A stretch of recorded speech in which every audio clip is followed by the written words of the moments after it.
Hello and welcome to Victory is Yours channel. I'm back with chapter 8 in the series of NCERT class 6th science. Okay, so let's begin. The chapter name is body movements. Friends, ये chapter भी lengthy है like the previous chapter, तो इसको भी हम दो parts में करेंगे एंड चूँकि हम लोग ये पहले डिसाइड कर रहे हैं तो लेट्स सी 13 पेजेस दिख रहे हैं, सो आई कैन हैव 6 पेजेस और 7 pages in one go. So let's start. So when you are writing in your notebook, which part of your body are you moving? Or when you turn or look at your friend, different parts of your body move while you remain at the same place. In these examples, you also move from one place to another. You get up and go to your teacher or to the school compound or go home after the school. You walk, run, skip, jump and move from one place to another. So आप देख रहे हैं कि body movements की यहाँ बात हम कर रहे हैं, तो हम ये देखते हैं कि हम एक जगह पे रहते हुए भी हम बॉडी मूव कराते हैं, है ना. एंड ऑल्सो हमारी बॉडी एज अ होल भी एक जगह से दूसरी जगह पूरा मूव कर सकती है. So let's see. Bujo wonders about movements in plants. He knows they do not move from one place to another, but do they show any other kind of movement? Yes, पत्तियाँ हिलती हैं ना, तो बाद में पढ़ेंगे उसके बारे में, पर अभी हम एनिमल्स पे फोकस करते हैं. How do animals move from place to place? So cows अपने लेग्स के थ्रू वॉक करती हैं, ह्यूमंस भी अपने लेग्स के थ्रू वॉक करते हैं. स्नेक होल बॉडी स्लिटर मीन्स रेंगते हुए, है ना. बर्ड्स फ्लाई करती हैं विंग्स से. इंसेक्ट भी कुछ इंसेक्ट्स फ्लाई कर सकते हैं, कुछ वॉक भी करते हैं अपेंडेजेस के थ्रू. एंड फिशेस जो है अपने फिन्स से स्विम करती हैं. ठीक है, so this is done. Then walk, run, fly, jump, creep, crawl, slither and swim. These are only a few of the ways in which animals move. तो ये जो ऊपर हमने जो टेबल में मैंने कुछ वर्ड्स बोले, उसमें से कुछ वर्ड्स यहाँ हैं and some other also here.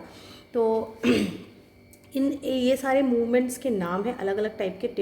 Particular movement का पर्टिकुलर नेम है और इन सारे मूवमेंट से एक एनिमल एक प्लेस से दूसरी प्लेस तक जा सकता है. Why are there so many different ways in which a animal moves from place to place? Why is it that animals walk while a snake slithers or crawls and a fish swims? अब ये कह रहे हैं कि आप अपने आप से पूछिए, समझिए कि क्यों एक एनिमल हम कुछ वॉक करते हैं तो स्नेक स्लिथर करते हैं या क्रॉल करते हैं और फिशेस स्विम करती हैं. सो ह्यूमन बॉडी मूवमेंट्स की बात करते हैं. Let us look closely at some of our own movements to begin with. शुरुआत करते हैं हम अपने मूवमेंट से before looking to the animals, है ना. Do you enjoy doing physical exercise at school? So that's it. Ball an imaginary ball at an imaginary wicket. अब ये कह रहे हैं कि आप ऐसा कीजिए कि एक इमेजनरी बॉल हाथ में लीजिए और उसको इमेजिन कीजिए आप विकेट पे बॉल करना है. ठीक है. How do you move your arm? अब आप अपनी आर्म को अपने व्हाट डू यू से आर्म, हाथ नहीं हैंड, बाजू को किस तरीके से मूव कर रहे हैं? Did you rotate it at the shoulder in a circular movement? क्या आपने उसको अपने कंधे से सर्कुलर यानी कि गोलाई के तरीके से मूव कराया? So did you shoulders also move? क्या आपके शोल्डर्स भी मूव किए? Lie down and rotate your hips at legs at the hip. अब अपने लेग्स को हिप्स पे रोटेट कीजिए. Bend your arm at the elbow. अपने कोहनी पे अपने बाजू को मोड़िए. And the leg at the knee, और लेग्स को नीज पे यानी कि घुटनों पे मोड़िए. Stretch your arm sideways. इस तरह के मूवमेंट्स हैं. So try to move the various parts of your body and record their movements in table 8.2. तो ये टेबल दी गई है, आप अपने अलग अलग बॉडी पार्ट्स को मूव कीजिए. Neck, wrist, finger, knee, ankle, toe, back, head, elbow, arm. I hope आपको ये सारे बॉडी पार्ट्स पता हैं. ठीक है, तो आप उसको करके देख सकते हैं कि बॉडी कैसे मूव कर रही है. फिर एक्टिविटी 1 पे आते हैं. Place a scale lengthwise on your arm so that your elbow is in the centre. Ask your friend to tie a scale and your arm together. Now try to bend your elbow. अच्छा, एक hard scale लीजिए जैसे कि wooden scale वगैरह होती है, और जैसे ये पिक्चर में दिखाया हुआ है उस स्केल को आपकी एल्बो उसके सेंटर में आती हुई इस तरीके से रख के और उसको अपने आर्म से बांध दीजिए. ठीक है, और अब अपनी एल्बो को मूव करने की कोशिश कीजिए, बेंड करने की कोशिश कीजिए. इट वॉन्ट, है ना, ऐसा नहीं हो पाएगा. You will find it difficult. Did you notice that we are able to bend or rotate our body in places where two parts of our body seem to be joint? क्या आपको ये इन सारे मूवमेंट से ये समझ में तो आ ही गया होगा कि बॉडी वहीं से मूव करती है जहाँ पे दो बॉडी पार्ट्स आपस में जॉइंट होते हैं. ठीक है, like an elbow, shoulder, neck, these places are called joints. तो इन जगहों को क्या बोलते हैं? जॉइंट्स. जॉइंट्स माने टिपिकल हिंदी में संधि बोलते हैं, तो या मैं साधारण भाषा में कहूँ तो जोड़, है ना। So can you name more such joints? If our body has no joint, do you think it would be possible for us to move in any way at all? तो आपसे ये कुछ और जॉइंट्स के नाम पूछ रहे हैं, प्लस ये इमेजिन करने का कि अगर जॉइंट्स ना होते तो क्या हमारी बॉडी के लिए मुश्किल होता, क्या मूव कर पाती? What exactly is joint together at these joints? तो ये कह रहे हैं कि एक्चुअली में इन जोड़ों पे ऐसा क्या जुड़ा होता है। So, देखते हैं। Press your fingers against the top of your head. Okay, तो अपनी उंगली को अपने हेड के टॉप पे प्रेस कीजिए। Face, neck, nose and back of your shoulder, hands and legs including the fingers and the toes. Do you get a feel of something hard pressing against your fingers? तो क्या आपको महसूस होता है जब आप अपनी उंगली से ऐसे दबाते हैं कि कुछ हार्ड है उस जगह पे, है ना? What is that hard structure? तो ये हार्ड स्ट्रक्चर क्या है? बोन्स है। Repeat this activity on other parts of your body, है ना। तो इसका मतलब हर जगह पे बोन्स मौजूद हैं। Bones can not be bend, और ये बोन्स क्या है? मुड़ नहीं सकती हैं। So how do we bend our elbow? तो फिर हम अपनी एल्बो कैसे मोड़ सकते हैं? It is not one long bone from the upper arm to our wrist. इसका ये मतलब है कि जो हमारे अपर आर्म, ऊपरी बाजू से लेके हमारी कलाई तक पूरी एक लंबी सी बोन नहीं होती है। It has different bones joint together at the elbow. इसमें 2-3 तरीके की या कई तरीके की बोन्स हैं जो कि कोहनी पे, है ना, एल्बो पे जाके जॉइंट होती हैं। Similarly there are many bones present in each part of the body. इसी तरीके से हमारे हर शरीर के अंग में कई तरीके की हड्डियाँ, बोन्स मौजूद हैं। वी कैन बेंड और move our body only at those points where this bones meet.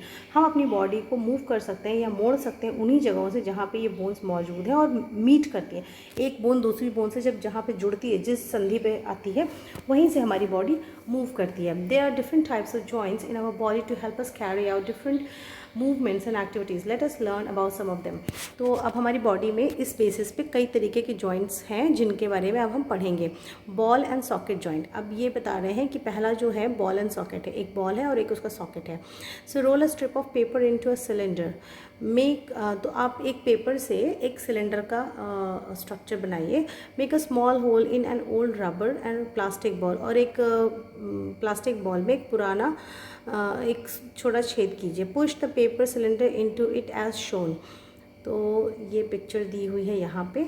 ये प्लास्टिक बॉल है, उसमें इस तरीके से पेपर का सिलेंडर को आप इंसर्ट कीजिए और उसके ऊपर एक दूसरा कुछ कवर लगाना है। Put this ball in a small बोल। और एक बोल में उस बॉल को रखिए और उसके ऊपर सिलेंडर ऑलरेडी इंसर्टेड है, ठीक है। Does the ball rotate freely inside the बोल? तो अब बोल के अंदर वो जो बॉल है वो फ्रीली घूम सकती है, of course. Does the paper cylinder also rotate? अब अगर आप पेपर सिलेंडर को घुमाएंगे तो वो भी घूमेगा। Now imagine that the paper cylinder is your arm. अब आप ये समझने की प्रयास कीजिए कि जो आपने पेपर का सिलेंडर बनाया वो आपका बाजू है, and the ball is it's and. और वो जो बॉल है उसका किनारा है, ठीक है, एक किनारे का स्ट्रक्चर है। The ball is like the part of the shoulder to which your arm is joint. और जो कटोरा है, जो आपने कटोरी लिया हुआ है, जो बोल है, वो बोल ऐसा है जैसे कि आपके शोल्डर का वो हिस्सा जहाँ पे ये आपका बाजू जाके जुड़ता है, ठीक है। The rounded end of one bone fits into the cavity of the other bone. तो इसका मतलब क्या है कि जो गोलाकार जो सिरा है, आपके बाजू का जो गोलाकार सिरा है, वो जाके किस में फिट होता है? आपके शोल्डर की उस कैविटी में, उस खाली जगह में, ठीक है। Cavity means a hollow space. So such a joint allows movements in all directions. तो इस तरीके का जो जॉइंट होता है वो सभी डायरेक्शंस में मूवमेंट को अलाउ करता है। Can you name another such joint? You can think of recollecting the body movements we tried at the beginning of the section, है ना। तो एक और दूसरा बॉल एंड सॉकेट जॉइंट है यहाँ पे हिप बोन का। ये हिप बोन है और ये थाई बोन है ना। तो हमारी थाई की जो बोन है वो हिप के सॉकेट में जाके फिक्स होती है, ठीक है। तो this is also a type of ball and socket joint. तो हमने 2 बॉल एंड सॉकेट जॉइंट समझ लिए। एक हमारे शोल्डर के पास, आर्म्स एंड शोल्डर के बीच में, और एक हमारे हिप बोन और थाई बोन के बीच में, okay. Then comes pivotal joint, the joint where our neck joints the head. तो अब ये कह रहा है वो जोड़, वो संधि जहाँ पे हमारी गर्दन हमारे हेड से जुड़ती है, उसको हम पाइवोटल जॉइंट बोलते हैं। It allows us to bend our head forward and backward. और इससे हमारा हेड जो है आगे और पीछे की तरफ मूव कर सकता है। ऑल्सो राइट एंड लेफ्ट, और राइट एंड दाएं बाएं भी मूव कर सकता है। How are these movement different from those of the arm that can rotate a complete circle in its ball and socket joint. अब इसके डिफरेंस को समझते हैं। In a pivotal joint a cylindrical bone rotates in a ring. अब pivotal joint जो होता है उसमें क्या होता है कि जो सिलेंड्रिकल बोन है, जो हमारी नेक की सिलेंड्रिकल बोन होती है, वो एक रिंग के अंदर रोटेट करती है। अभी इतना ही पढ़ना है इस लेवल पे, ठीक है। Then comes hinge joints. Hinge joints कैसे होते हैं कि open and close a door a few times. जब आप दरवाज़ा खोलते और बंद करते हैं तो उसमें छोटे छोटे से वो लगे होते हैं, हिंजेस लगे होते हैं, ठीक है। तो they allow the door to move back and forth. इसकी वजह से दरवाज़ा आगे और पीछे की तरफ खुलता है। सो एक्टिविटी 3 है, make a cylinder with cardboard or thick chart paper, attach a small pencil to the cylinder by piercing the cylinder at the centre as shown, make a hollow. 8.5 figure ये है इसमें। So make a hollow half cylinder with from the cardboard such that the rolled up cylinder can fit inside it easily। तो जिस तरह से picture में दिख रहा है कि एक कार्डबोर्ड का हाफ सिलेंडर बनाया हुआ है और फिर उस पर पेपर से रोल्ड अप सिलेंडर को फिट किया गया है ना, तो सिर्फ वो थोड़ा सा ही मूव कर रहा है आगे पीछे। Try to move the rolled up cylinder, how does it move? This movement is different from what we saw in our ball and socket joint, है ना। We saw this kind of movements at the elbow. So picture 8.5, so 8.5 is here, 8.2 8.3 नीचे होगा, 4 and 5 is where, okay, this one only। so इसमें आगे पीछे की तरफ ही movement होता है। Elbow has a hinge joint that allows only a back and fourth movement, है ना। आप अपने जो कोहनी है उसको सिर्फ आगे पीछे की तरफ ही मूव कर सकते हैं। Can you think of more examples for such joint, है ना। 8.6 में ये देखिए आपका जो घुटना है, नी है, वहाँ पर भी हिंज जॉइंट ही है। तो बॉल एंड सॉकेट जॉइंट के 2 एग्जांपल्स हैं हमारे शोल्डर एंड आर्म्स के बीच में और thighs bone and hip bone के बीच में, है ना। एंड पाइवटल जॉइंट का एग्जांपल एक है which is neck bone and the skull, ठीक। और हिंज जॉइंट के 2 एग्जांपल हैं हमारे एल्बो एंड हमारा नी जॉइंट, ठीक है। सो ये हो गया। Then comes fixed joints. कुछ ऐसे जॉइंट्स हैं जो फिक्स्ड हैं। Some joints between bones in our head are different from those we have discuss so far, the bones can not move at these joints. और ये जो जॉइंट्स हैं इनमें जो बोन्स हैं वो मूव नहीं करती, इसलिए उसको फिक्स्ड है, तो इसलिए हम उसको फिक्स्ड जॉइंट्स ही कहते हैं। When you open your mouth wide you can move your lower jaw away from your head, isn't it. अगर आप अपना मुंह बड़ा सा मुंह खोलने की कोशिश करते तो आप देखते हैं कि आपका नीचे वाला जो जॉ है वो ही मूव करता है आपके पूरे रेस्ट ऑफ द स्कल से दूर की तरफ, है ना। Try to move your upper jaw. Upper jaw आपका ऊपर का जो जबड़ा है, जॉ मीन्स जबड़ा, तो जो नीचे का जॉ है बस वो ही मूव करता है, ऊपर का नहीं मूव करता। Are you able to move it? No. There is a joint between upper jaw and the rest of the head which is called fixed joint. तो अपर जॉ और हेड के बीच में, हेड मीन्स यहाँ skull, जो joint होता है वो फिक्स्ड जॉइंट कहा जाता है। Then comes we have discussed only some of the joints that connect body parts. What gives the different parts of the body their different shapes? अब different parts को different shape जो मिलता है वो कैसे मिलता है? So if you wanted to make a doll, what will you make first? Perhaps a framework to give the doll shape before making it outer structure, है ना। तो अगर आपको एक गुड़िया बनानी है, डॉल बनानी, तो आप पहले क्या बनाएंगे? आप पहले एक उसका फ्रेमवर्क बनाएंगे, फिर उसके हिसाब से उसको स्ट्रक्चर देना चाहेंगे ना। उसी तरीके से all the bones in our body also form a framework to give a shape to our body. उसी तरीके से जो पूरी बोन्स है हमारी बॉडी की, वो हमारी बॉडी का फ्रेमवर्क है ना। सो ये बॉक्स इन्फॉर्मेशन है। Human skeleton is compose of 305 bones at birth. तो जन्म के समय प्रत्येक बच्चे में कितनी बोन्स होती है? ह्यूमन स्केलेटन टोटल मिला के 305, okay. The number of bones in the skeleton changes with age. और इस फिर धीरे धीरे एजिंग के साथ में ये नंबर ऑफ बोन्स बदलती हैं एंड इट डिक्रीजेस टू 206, ठीक है, bones by adulthood after some bones have fuse together. और जब एक वो बच्चा जब वो एडल्ट होता है तब तक ग्रो करते करते उसके पास कितनी ही बोन्स बचती है? 206, बिकॉज बाकी सारी बोन्स आपस में फ्यूज़ हो चुकी होती हैं। सो ये बॉक्स इन्फॉर्मेशन हो गई। और वहाँ पे हमने जो फ्रेमवर्क की बात की थी, बोन्स के जो फ्रेमवर्क है उसको हम क्या बोलते हैं? स्केलेटन। आपने अक्सर ये स्केलेटन के बहुत सारी इमोजीज और इस तरह के मूवीज़ या फ़नी वीडियोस भी देखे होंगे। So how do we know that this is the shape of a human skeleton? अब हमें ये कैसे है कि ये ह्यूमन का ही स्केलेटन है? How do we know that shape of different bones in our body? We can have some idea about the shape and the number of bones in some parts of our body by feeling them. तो ये हमें कैसे पता चलता है, थोड़ा बहुत feel करके। अदरवाइज़ क्या एक तरीका है, सबसे बेस्ट तरीका है X ray images of the human body, है ना। जब ह्यूमन बॉडी का एक्सरे इमेज लिया जाता है तब वो इस टाइप का पूरा दिखता है। क्या कभी आपने करवाया होगा? ज़रूर करवाया होगा।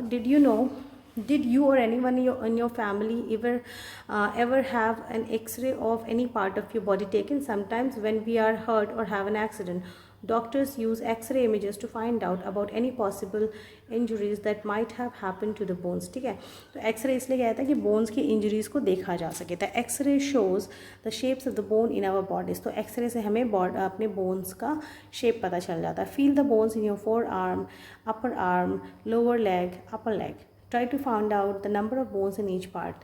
तो अब फील करके आप नंबर ऑफ बोन्स पार्ट की बात कर रहे हैं, ये पता करिए। Similarly feel the bones in your ankle, in your knee joints, compare these with the X ray images. और उसको आप एक्सरे इमेजेस से कंपेयर कीजिए। जस्ट एक्टिविटी, अगर आपके घर पे कोई एक्सरे पढ़ा हो तो आप देख सकते हो, just for better learning and understanding. Bend your fingers. Are you able to bend them at every joint? How many bones does your middle finger have? Feel the back of your palm. It seems to have many bones, isn't it? Is your wrist flexible? It is made up of several small bones called carpals. तो हमारे जो wrist जो बनी है वो जिन bone से बनी, उस बोन्स को क्या बोलते हैं? Carpals. What will happen if it has only one bone? अगर क्या होगा अगर सिर्फ एक बोन होती है? Obviously wrist मूव नहीं करती, है ना।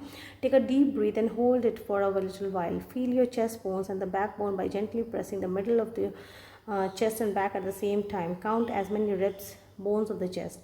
तो जो बोन्स चेस्ट में होती हैं उनको क्या बोलते हैं? रिब्स।